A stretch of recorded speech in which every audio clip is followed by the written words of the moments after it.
आज मैं strength of material subject में जो बेसिक टर्म्स आते हैं, जो हम बचपन से पढ़ते आ रहे हैं, उनको ब्रीफली डिस्कस करूंगा और कोशिश करूंगा कि मैं इन सब चीज़ों को आपको समझा सकूं।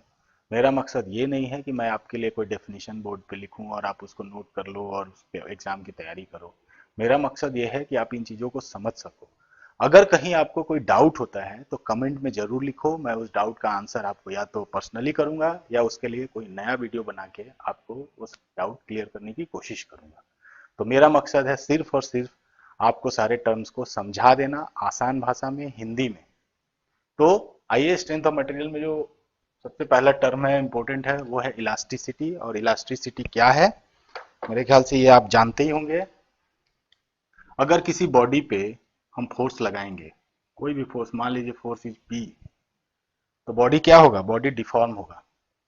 बॉडी डिफॉर्म होकर मान लो ये कंप्रेस होकर यहाँ आ गया और फिर हम इस लोड को हटा लिया तो बॉडी वापस अपने शेप में आ गया। तो बाई प्रॉपर्टी ऑफ विच जो बॉडी है लोड हटाने के बाद अपना पुराना शेप को रीगेन कर लेता है, उस प्रॉपर्टी को इलास्टिसिटी बोलते हैं। जितना भी मटेरियल होता है रियल में, जितने भी खासकर मेटल्स होते हैं, वो लगभग इलास्टिक ही होते हैं। उनमें कुछ प्लास्टिक प्रॉपर्टीज भी होती हैं, कुछ लिमिट के बाद होती हैं, वो सारी चीजें हम आगे डिस्कस करेंगे। बट ये सिंपली इलास्टिसिटी क्या है, किसी भी पार्टिकल पे या किसी भी बॉडी पे जब हम फोर्स लगाते हैं तो वो डिफॉर्म होता है, फोर्स को हटा लेते हैं तो वो वापस अपने शेप में आ जाता है। इस प्रॉपर्टी को हम इलास्टिसिटी कहते हैं। और अगर बॉडी का वो कोई बॉडी फोर्स हटाने के बाद 100% अपने पुराने शेप में आता है तो उसको बोलते हैं परफेक्टली इलास्टिक। जैसे कोई भी मेटल है, आयरन है, स्टील है, एल्यूमिनियम है, ये सब कंप्लीटली परफेक्टली इलास्टिक के श्रेणी में आते हैं। अब दूसरा है प्लास्टिसिटी। अब ठीक ये इसका उल्टा होता है। प्लास्टिसिटी, मान लो हमने फोर्स लगाया, बॉडी यहाँ डिफॉर्म कर गया, अब इस फोर्स को हटा लिया लेकिन बॉडी जहां था वहीं रह गया, तो हम कहेंगे ये जो बॉडी है वो प्लास्टिक है। ये फोर्स हटाने के बाद अपना शेप को रिगेन नहीं करता, उसी शेप को पोज किए हुए रहता है, उसी शेप को गेन किया हुआ रहता है, रीगेन नहीं करता। तो ऐसे बॉडी को हम बोलेंगे प्लास्टिक बॉडी। तो प्लास्टिक प्रॉपर्टी स्टील में भी होती है, आयरन में भी होती है, एल्यूमिनियम में भी होती है, किसी सर्टेन रेंज के बाद होती है। ऐसे बहुत सारे एग्जांपल्स आपको प्लास्टिसिटी के मिल जाएंगे। जैसे आपके घर में जो आटा गूंथते हैं वो प्लास्टिक होता है, उसको आप एक बार दबा दोगे वो दबा हुआ रह जाएगा, वो वापस फिर से रीगेन नहीं करेगा अपने शेप को। तो ये हो गया प्लास्टिसिटी। और तीसरा टर्म है डक्टिलिटी। अब डक्टिलिटी अगर किसी प्रॉपर्टी में है, किसी बॉडी में, मटेरियल में है, तो उसको हम लोग खींच के, लॉन्गिट्यूडनली खींच के स्मॉलर सेक्शन का तार बना सकते हैं।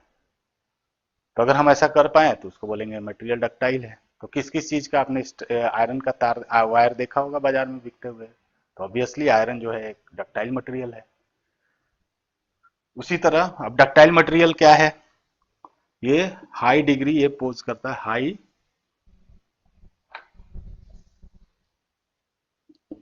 High degree of plasticity and strength. तभी तो खींच देते हैं ना, खींचते हैं और फिर उसी में लंबा लंबा रह जाता है। अगर वो इलास्टिक होता ज्यादा, और लो इलास्टिक प्रॉपर्टी,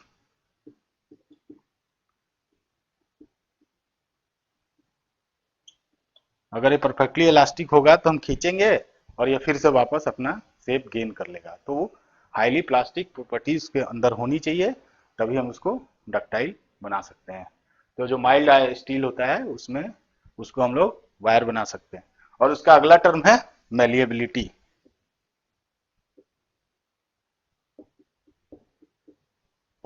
डक्टिलिटी में हम लोग क्या करते हैं, किसी को तार बनाते हैं, और अगर वही चीज मेलेबल है तो उसको हम ऑल डायरेक्शन में बढ़ा सकते हैं, उसको सीट बना सकते हैं, तो उसको बोलेंगे मेलिएबल।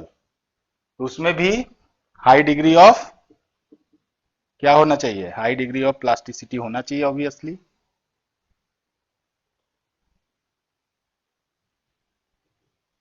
सिटी लो इलास्टिसिटी। और इस यहाँ पे बहुत ज्यादा स्ट्रेंथ, यहाँ पे क्या था, प्लास्टिसिटी और स्ट्रेंथ भी था, यहाँ नॉट नेसेसरली स्ट्रेंथ हो।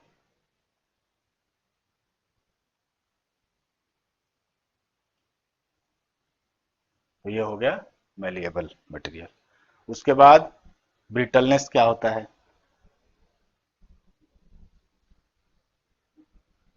तो कोई बॉडी अगर ब्रिटल होगा तो क्या होगा? ब्रिटल होने का क्या मतलब है?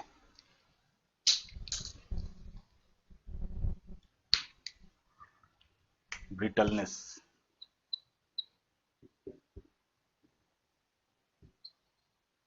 ब्रिटलनेस क्या है? कोई बॉडी अगर ब्रिटल होगा तो फेल होने के पहले एप्रिसिएबल सिग्निफिकेंट अमाउंट तक वो डिफॉर्म नहीं होगा, अचानक से फेल हो जाएगा। जैसे आप एक एग्जांपल देखो, अगर आप तार को खींचो, तार को खींचोगे तो क्या होगा? वो पहले खिंचा जाएगा, थोड़ा पतला हो जाएगा, उसके बाद वो टूटेगा, वो अचानक से नहीं टूटेगा। लेकिन अगर आप कोई ब्रिटल मटेरियल जैसे कोई कंक्रीट है, अगर कंक्रीट को आप खींचोगे अचानक से, पहले तो जितना भी स्ट्रेंथ स्ट्रेंथ उसमें होगा उतना वो फोर्स को रेजिस्ट करेगा, और उसके बाद अचानक से वो टूट जाएगा। तो ब्रिटल मटेरियल जो होता है वो फेल होने के पहले, फ्रैक्चर के पहले सिग्निफिकेंट अमाउंट तक डिफॉर्म नहीं होता है। तो ये होता है brittleness, out of which, by virtue of which body resist abrasion of surface. यानी हार्ड मटेरियल होगा तो इसको घिसना मुश्किल होगा, और कम हार्ड होगा तो उसका सरफेस को घिसना आसान हो जाएगा, उसको रब करना आसान हो जाएगा। तो इसके लिए ब्रिनेल हार्डनेस नंबर एक नंबर होता है जिससे हम दो मटेरियल के बीच हार्डनेस का कंपेयर कर सकते हैं। ये इसमें एक एक्सपेरिमेंट करते हैं जिसमें हम टेस्ट पीस लेते हैं। मान लो ये टेस्ट पीस है जिसका हमको हार्डनेस निकालना है। इस टेस्ट पीस के ऊपर, दिस इज टेस्ट पीस,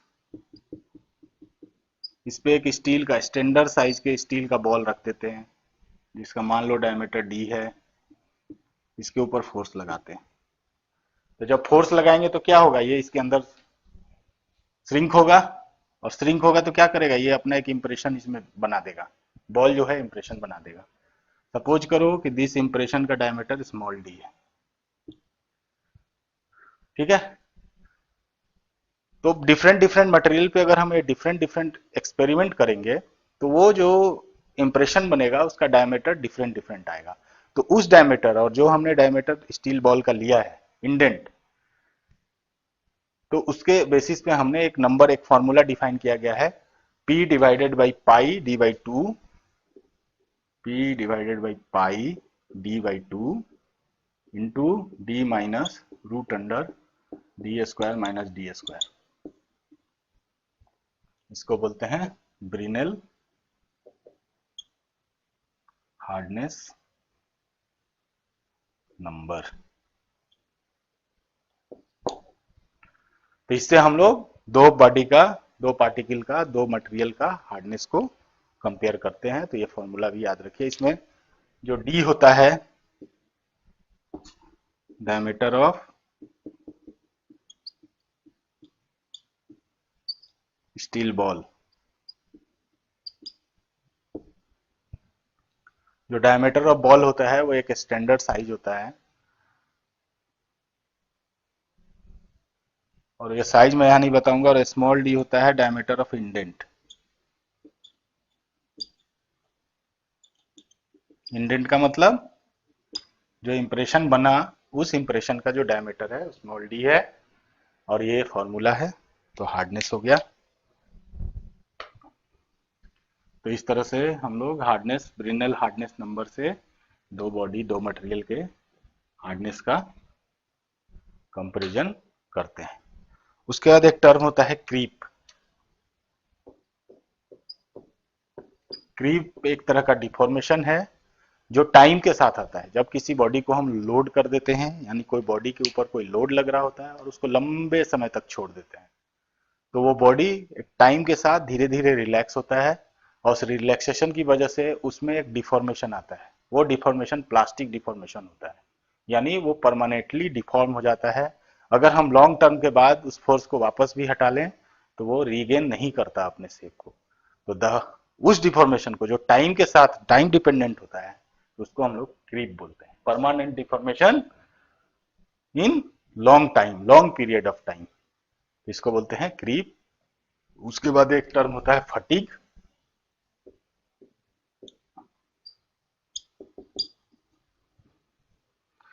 अब एक स्टील का तार ले लो, उसको मोड़ते रहो, मोड़ो छोड़ो मोड़ो छोड़ो मोड़ो छोड़ो, और एक बार आएगा, एक पॉइंट ऑफ टाइम आएगा कि वो तार ब्रेक हो जाएगा। तो जो ब्रेकिंग होता है ड्यू टू फटीग की वजह से होता है। हम जब तार को मोड़ते हैं, सीधा करते हैं, तो उसमें क्या होता है, स्ट्रेन एनर्जी स्टोर होता है, रिलीज होता है, स्टोर होता है, और स्टोर होते होते एक पॉइंट आता है जब स्ट्रेन एनर्जी उसके टफनेस वैल्यू से ज्यादा हो जाता है। टफनेस क्या है, जितना energy, amount of energy stored before fracture. तो फ्रैक्चर के पहले जितना अमाउंट ऑफ एनर्जी स्टोर हो सकता है, उससे ज्यादा जब उसमें एनर्जी स्टोर होने लगता है तो बॉडी फ्रैक्चर हो जाता है। तो उसको बोलते हैं फटीग प्रॉपर्टी।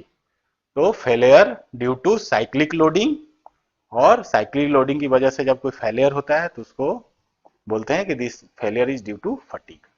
तो ये हो गया फटीग। और उसके बाद एक टर्म होता है रेजिलियंस।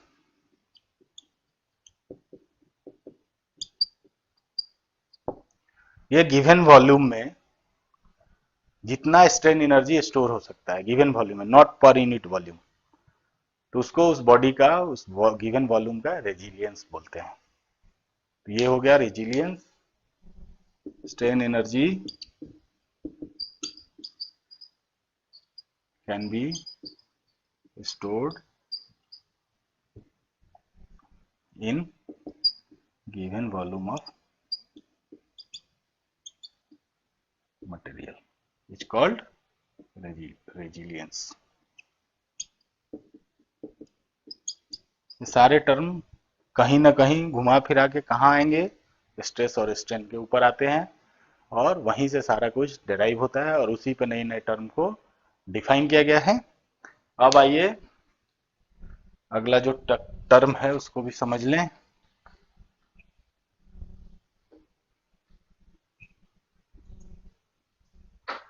अगला टर्म है स्ट्रेस।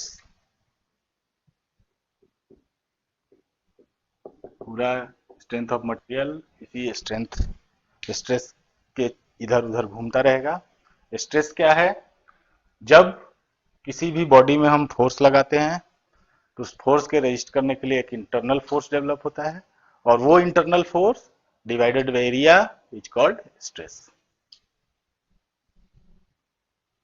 तो stress is equal to force divided by area. इसको थोड़ा सा समझाता हूं मैं। सपोज करो कि ये क्यूब है, ठीक है। इस क्यूब के ऊपर हमने, मान लो ये क्यूब का साइज ये है, हमने पी फोर्स लगाया। तो जैसे ही हम इसके अंदर फोर्स लगाएंगे तो इसके अंदर इंटरनल एक फोर्स डेवलप होगा इस पी को रेजिस्ट करने के लिए। जब तक कि अगर मान लो ये फेल नहीं हो रहा है, स्टैटिक है, तो इस पी को बैलेंस करने के लिए इसके अंदर एक फोर्स डेवलप होगा, इंटरनल फोर्स, जो कि उसको बैलेंस करेगा। वो फोर्स जो है इंटरनल फोर्स और डिवाइडेड बाय इसका surface area is called stress. P नहीं है, एक्चुअली एफ है, इसको हम लोग स्ट्रेस कहते हैं। अब लेकिन एक टर्म है, ऊपर एफ लग रहा है और एक एरिया ऊपर ए एरिया पे, अगर सपोज करो कोई फोर्स एफ लग रहा है ए एरिया पे, ए एरिया पे लग रहा है, तो यहां भी एक टर्म अगर हम डिफाइन करें एफ बाई ए, तो इसको हम लोग कहेंगे प्रेशर। तो ये थोड़ा सा बेसिक डिफरेंस होता है स्ट्रेस और प्रेशर में। स्ट्रेस हमेशा जो होता है किसी अप्लाइड फोर्स को रेजिस्ट करने के लिए लगता है, और जब हम फोर्स लगाते हैं तो बॉडी जो है डिफॉर्म होता है, तो डिफॉर्मेशन पर unit length is called strain. तो ये तो हो गया स्ट्रेस। और स्ट्रेन अगर कहें तो क्या होगा, डिफॉर्मेशन मान लेते हैं डेल्टा एल, और टोटल लेंथ अगर एल है, सपोज करो कि इस डायरेक्शन में डिफॉर्मेशन इतना हो गया, ये छोटा हो गया इतना, डेल्टा एल, डेल्टा ए हो गया, और इसका लेंथ ए है, तो यहाँ पे हम लोग स्ट्रेन क्या कह सकते हैं, delta A by A, delta A by A. तो ये डिफॉर्मेशन पर यूनिट लेंथ हो गया। उसी तरह स्टैंडर्ड नोटेशन में अगर लिखें तो strain is equal to delta L by L, deformation पर यूनिट लेंथ। अब मेरे ख्याल से स्ट्रेस स्ट्रेन समझने के बाद एक सबसे पहले जो हम लोग डिस्कस करते हैं अपने क्लासेस में वो है stress strain curve of mild steel. तो मैं भी डिस्कस कर देता हूं, उसमें क्या है, मैं भी कर देता हूं। स्ट्रेस स्ट्रेन कर्व, मैं ये क्लास ले रहा हूं, मैं जो वीडियो बना रहा हूं, मैं मान के चल रहा हूं कि आप लोगों को कुछ बेसिक नॉलेज पहले से है, कुछ आधी अधूरी या कुछ थोड़ा सा पता है, तो इसलिए मैं थोड़ा सा आगे पीछे की बातें जोड़ के चीज़ों को समझाने की कोशिश कर रहा हूँ। तो ये मान लेते हैं मेरा स्ट्रेन एक्सिस है एप्सिलन और ये है स्ट्रेस एक्सिस सिग्मा। तो अगर हम लोग माइल्ड स्टील का स्ट्रेस स्ट्रेन कर्व खींचेंगे तो ये करीब करीब इस तरह से आता है।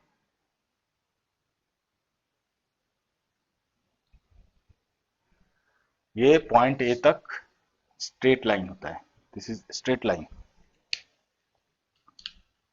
ये स्ट्रेट है।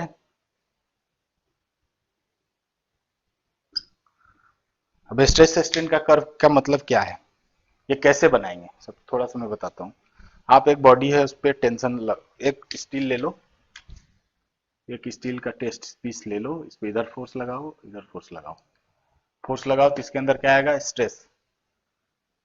और जैसे जैसे फोर्स बढ़ाते जाओगे क्या होगा, स्ट्रेस बढ़ता जाएगा इसके अंदर।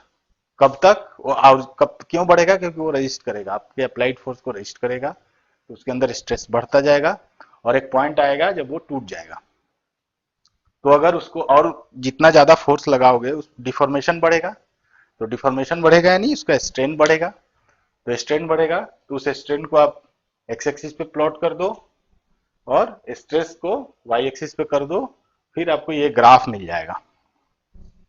इस ग्राफ में कुछ पॉइंट तक ये स्ट्रेट लाइन मिलेगा पॉइंट ए तक, तो यहाँ पे हुक्स लॉ वैलिड होता है, Hooke's law valid.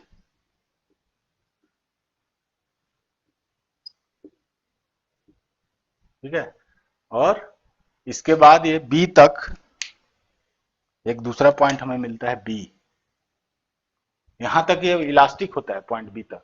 Point B के बाद अगर हम फोर्स लगाएंगे तो वो अपने वापस शेप में गेन नहीं करेगा, बी तक ये अपने वापस शेप में आ जाता है। तो ए तक बोलते हैं दिस इज इलास्टिक लिमिट, नहीं इसको प्रोपोर्शनलिटी लिमिट बोलते हैं, क्योंकि हुक्स लॉ वैलिड है। हुक्स लॉ में क्या कहता है, हुक्स लॉ कि स्ट्रेस और स्ट्रेन जो का जो रेशियो है वो कांस्टेंट होगा, तो ये प्रोपोर्शनलिटी लिमिट।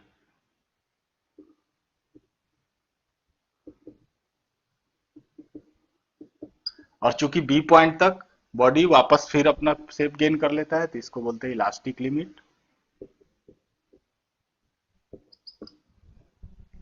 और उसके बाद जब हम फर्दर आगे बढ़ेंगे तो यहाँ जो पॉइंट है सी, इसको बोलते हैं सी डैश, इसको बोलते हैं अपर इल्ड पॉइंट।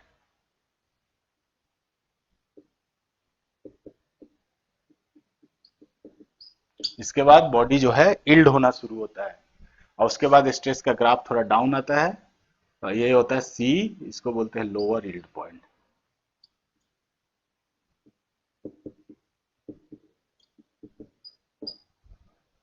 ठीक है, और उसके बाद जो ये अगला पॉइंट है ई, यहां से स्ट्रेस हार्डनिंग शुरू होता है,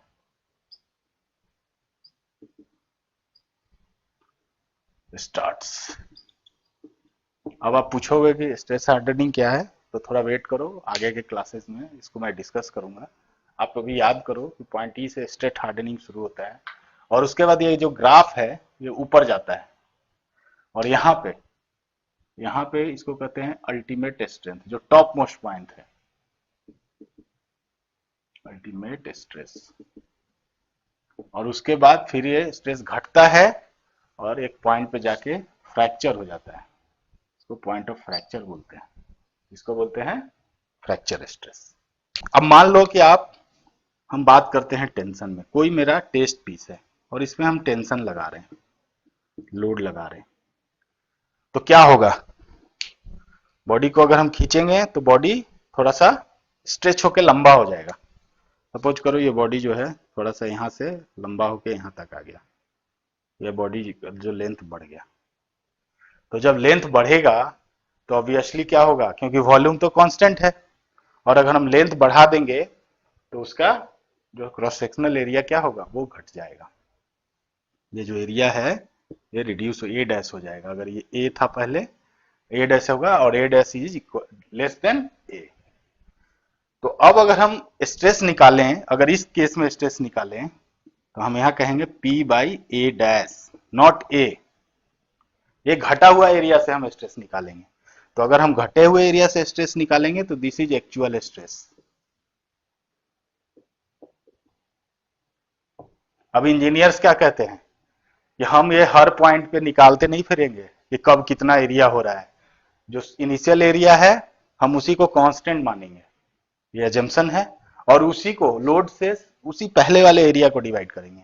तो ये चूंकि इंजीनियर ने अपने सुविधा के लिए बनाया है, तो P बाई ए जो है दिस इज इंजीनियरिंग स्ट्रेस, जिसकी वजह से ये ग्राफ जो है थोड़ा सा अजीब सा दिखता है। क्योंकि जब टूटेगा कोई भी बॉडी तो उसका स्ट्रेस बढ़ना चाहिए, लेकिन यहाँ पे घटता हुआ दिखता है। क्यों दिखता है, क्योंकि हम लोग एरिया जो इस्तेमाल करते हैं वो ओरिजिनल एरिया इस्तेमाल करते हैं। जो इंजीनियर्स ने कहा कि हम वही एरिया से सारा कैलकुलेशन करेंगे, इसलिए हम इसको इंजीनियर स्ट्रेस कहते हैं। और एक्चुअल स्ट्रेस क्या होगा, जो एक्चुअल किसी भी पॉइंट ऑफ टाइम में जब हम स्ट्रेस मेजर करेंगे और उस समय जो स्पेसिमेन का एरिया होगा, क्रॉस सेक्शनल एरिया, तो अगर हम लोग एक्चुअल एरिया पे ग्राफ खींचे तो ये ग्राफ इस तरह से जाता है और फ्रैक्चर पॉइंट यहां पहुंचता है, और this point is actual stress, और ये है इंजीनियरिंग स्ट्रेस। तो ये बहुत ही इंपॉर्टेंट था, इसको भी समझना। तो इस वीडियो में इतना ही। अगर ये सारी चीजें आपको अच्छी लगी, पसंद आई, तो वीडियो लाइक कर दीजिए, अपने दोस्तों को शेयर कर दीजिए ताकि वो भी देखें, और सब्सक्राइब तो जरूर कर लीजिए।